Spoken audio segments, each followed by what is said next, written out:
మాదిరెడ్డిపల్లిలో ఉన్న పంచాయతీని ప్రతి ఒక్క పెద్ద మనిషిని ఒక క్వశ్చన్ అడుగుతున్నా. ఇప్పుడు మన ఊర్లో రామాలయము, శివాలయము, వెంచర్ రోడ్ కట్టిస్తున్నాడు కరెక్టే. అసలు వెంచర్ రోడ్ ఎందుకు కట్టిస్తున్నాడు? వెంచర్ రోడ్ ఎందుకు కట్టిస్తున్నాడు?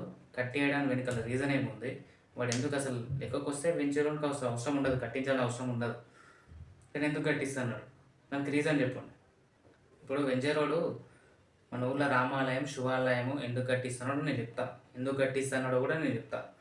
ఈ మాతిరెడ్డిపల్లిలో ఉన్న ప్రతి ఒక్కరికి ఎవరికి ఈ విషయాలన్నీ తెలియదు ఫస్ట్. ఇప్పుడు వెంచర్ రోడ్ అసలు కట్టాల్సిన అవసరం ఏముంటుంది? అసలు మన ఊరు వెంచర్కి మన ఊరికి సంబంధం ఏముంది? ఇవన్నీ ఎవరికి తెలియదు. ఇప్పుడు నేను చెప్తా, ప్రతి ఒక్కరు వినండి. ప్రతి ఒక్కరు ఫస్ట్ తెలుసుకోండి. తెలుసుకున్నాక నాతో మాట్లాడండి. ఇప్పుడు ప్రజెంట్గా వెంచర్ రోడ్ మన ఊరి రామాలయం, శివాలయం కట్టిస్తా అని చెప్పిండు. ఇప్పుడు వాడు కట్టిస్తలేడు. కట్టియకపోతే మీరు పోయి అడగాలి. మీరు ఎందుకు అడుగుతలేరో కూడా నాకు తెలుసు. మీరు ఖచ్చితంగా పోయి అడగాలి, అడిగి పైసలు తీసుకొని రావాలి. ఎందుకు తీసుకురావాలో కూడా నేను చెప్తా. ఇప్పుడు మన ఊరికి అక్కడ పోనీకే దారి ఉంది. ఆ దారి ఇంచుమించు నాకు తెలిసి 2 ఎకరాల వరకు 2 acres వరకు ల్యాండ్ ఉంటుంది. అంటే పోవడం మనకి మన దారి గురించి ఒక ల్యాండ్ ఉంటుంది, 2 acres వరకు ఉంటుంది. ఇప్పుడు ఆ ల్యాండ్ వెంచర్ రోడ్ కలుపుకున్నాడు కాబట్టి ఆ వెంచర్ రోడ్ ఏమన్నాడు, వాళ్ళు ల్యాండ్ తీసుకున్నారు కాబట్టి మీరు కొట్లాడిరు, అవన్నీ చేసిరు. కొట్లాడినప్పుడు వాడు పైసలు ఇస్తాడు. పైసలు కాదు, మాకు రామాలయము గుళ్ళు కట్టి అని మీరు అడిగిరు. అడిగినందుకు వాడు ఒప్పుకున్నాడు, గుడి కట్టిస్తా అన్నాడు. Okay, right. ఇప్పుడు వాడు పైసలు ఆల్రెడీ ఇప్పుడు శివాలయానికి మరి ఎన్ని ఇచ్చిండో మనకైతే తెలియదు. శివాలయం కంప్లీట్ అయిపోయింది. ఇప్పుడు రామాలయం కూడా కట్టిస్తున్నాడు. ఇప్పుడు రామాలయానికి మరి పైసలు ఎందుకు ఇస్తలేడు? రామాలయానికి పైసలు ఎందుకు ఇస్తలేడు? మరి ఇప్పుడు మన జంగం పర్మిషన్ ముందుకు వచ్చి పైసలు కడుతున్నాడు. అన్న కడుతున్నందుకు చాలా ఆనందకరంగా ఉంది. కానీ అన్నతో పైసలు ఖర్చు పెట్టించడం అయితే అది కరెక్ట్ కాదు. ఎందుకు కరెక్ట్ కాదంటే ఆల్రెడీ గుడికి పైసలు వస్తాయి. గుడికి అక్కడ నుంచి ఖచ్చితంగా రావాలి. ఎందుకు రావాలంటే వాడు భూమి తీసుకుండు. మన ఊరి గ్రామం యొక్క భూమి వాడు తీసుకున్నాడు. ఆ తొవ్వని ఆక్రమించుకుని అన్నీ అయినాయి కాబట్టి మీరు పోయి కొట్లాడారు. అన్ని పంచాయతీలన్నీ మీరు చేసి ఒప్పందాలన్నీ రాసుకొచ్చారు.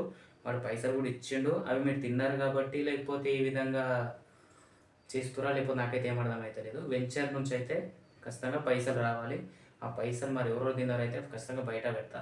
ఆ పైసలు ఎక్కకొస్తే గుడి కట్టియాల్సింది మనం కాదు, వెంచర్ రోడ్ కట్టాలి. ఎక్కకొస్తే వెంచర్ రోడ్ భూమి మన వెంచర్ రోడ్ మన ఊర్లో గుళ్ళని కట్టేయకపోతే ఆ ల్యాండ్ గురించి అయినా సరే కొట్లాడతాం. మన ఊరి వెంచర్లో అయితే ఖచ్చితంగా ల్యాండ్ అయినా కావాలి, లేకపోతే గుళ్ళనే కట్టేయాలి వాడు. ఇప్పుడు వాడు ఎందుకు కట్టేయాడు చెప్పండి? ఇప్పుడు నార్మల్గా ఖచ్చితంగా వాడు కట్టాలి. ఎందుకంటే మన ఊరు ల్యాండ్ వాడు తీసుకుండు కాబట్టి ఖచ్చితంగా వాడు కట్టాలి. అలాంటి తొవ్వ ఉంది వెంచర్లో. ఆ తొవ్వ గురించి మీరు కొట్లాడుతురు, పోయారు, మాట్లాడిరు, మీకు దోచినంత పైసలు తెచ్చుకోరు. కానీ గుడికాడ ఖర్చు పెట్టలేదు మీరు. గుడికాడ ₹1 ఖర్చు పెట్టలేదు మీరు. ఖర్చు పెట్టకుండా మీ సొంత ఖర్చులకు తెచ్చుకున్నారు, గుడి పేరు వాడుకున్నారు, గుడి పైసలు తిన్నారు, ఇవన్నీ చేస్తున్నారు మీరు. ఇది ఊళ్ళో ఎవరికి తెలియదు అనమాట. ఈ ఊళ్ళో ఇప్పుడు ఎవరికి తెలియదు.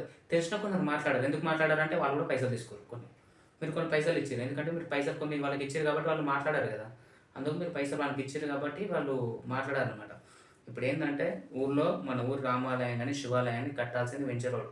వాడు ఎందుకు కడతాడంటే ఊరు ల్యాండ్ వాడు తీసుకుండు కాబట్టి ఖచ్చితంగా వాడే కట్టాలి. ఇప్పుడు ల్యాండ్ పైసలన్నా తీసుకొచ్చి రామాలయం కడతారా, లేకపోతే ఆ భూమి అన్నా మనకు తోమనన్నా కావాలి. ఈ రెండిట్లో ఖచ్చితంగా ఏదో ఒకటి చేయాలి. చేయకపోతే ఈ పోరాటం ఆగదు. ఇది గుడి వెనకాల పైసలు ఎంతమంది తిన్నారో ప్రతి ఒక్కరు బయట తీసుకొస్తా.